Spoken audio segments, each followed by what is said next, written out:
same place. From here, we have this area here, which gives us our copy quality features. So we've got it, this is a black and white machine. Normally on the color you can select, we default it to black and white, so you're always getting, our goal is to save you money. So you would be on black and white, but you can definitely change it to color, no problem. Cool. From here we've got photo text. You can, if you've got a glossy photo, printed photo, or copied photo, what our goal is to help give you the best reproduction available.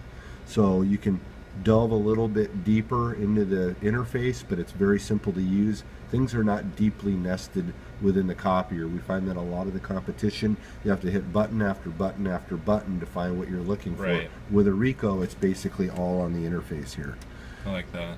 which is really nice. And again, the buttons are very intuitive, very easy to understand. We'll talk about the first row of buttons here. This is tells us what we have in the drawers. So drawer 1 is 8.5 by 11. It tells us that those little black lines tell us how much paper is in the paper drawers. It tells us the direction, so that would be portrait, landscape for 8.5 by 11. That's landscape for 11 by 17. We've got our bypass. If we had paper in there, that would be highlighted. The drawers are very easy to change the paper size. You basically just open them up, and we change the gates, put in our new paper. The copier will recognize what paper is in the paper drawer, and you don't have to do a thing. You just change it in there. Very simple to use. Many of the buttons on here are the frequently used buttons, so we have default set up. But as you can see, for instance, here we've got the picture speaks 1,000 words. If you've got 2 sheets of paper and you want it two-sided, or what we call duplexed, all you do is hit that, put your piece of paper in the document feeder, hit the green button, and it'll take those 2 pieces of paper and make them double-sided. Right. Or if you've got double-sided to double-sided, or if you've got, you want to go the opposite way, you've got double-sided and you want to go back to single-sided, you can just hit that. Awesome. We've got it set up for the sort and stack, whether you want to have, if you've got a 5-page document and you want it to be 1, 2, 3, 4, 5, 1, 2, 3, 4, 5, 1, 2, 3, 4, 5. We would want to have it on a sort just like the picture shows. Or if we want to have a stack feature, you can make 5 copies of page 1, 5 copies of page 2 in that particular order. Okay. Cool. We've got our document server. If we hit that, you can actually store documents right on the copier. This is great for frequently accessed documents. So a great one is for time card. So let's say you've got a time card, and it's the end of the day. A lot of businesses shut down their computers. Nothing more frustrating than shutting down your computer, realizing that you didn't fill out your time card.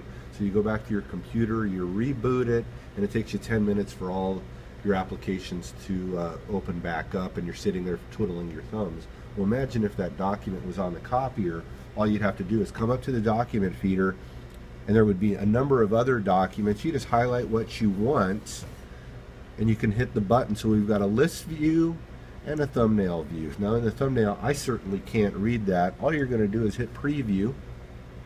It's going to open that document up, and we can, I think on this particular machine we don't have that where we can use that, but you can just zoom in. This little box right here shows you where you're at, but you can scroll up, scroll down, you know, examine the entire page, make sure it's the exact document that you need.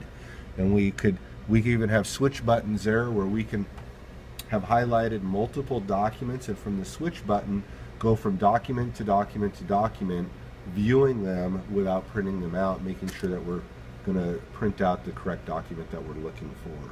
Cool. Does that make sense? Totally. And wasn't that part of the idea of why you had e-copied too for your scanning, so that you could preview and make sure it was right before distributing the document? So this would allow you to So we're going to invest in that, get even more in depth into that in a little bit, Julie, when I get to that scanning thing. We actually have here, this would be for fax. We don't have fax set up on that side, so we don't have that there.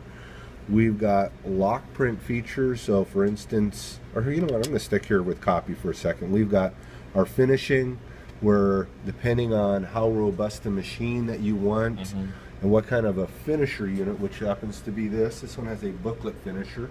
So this particular copier, you can even make booklets where the copier will fold a document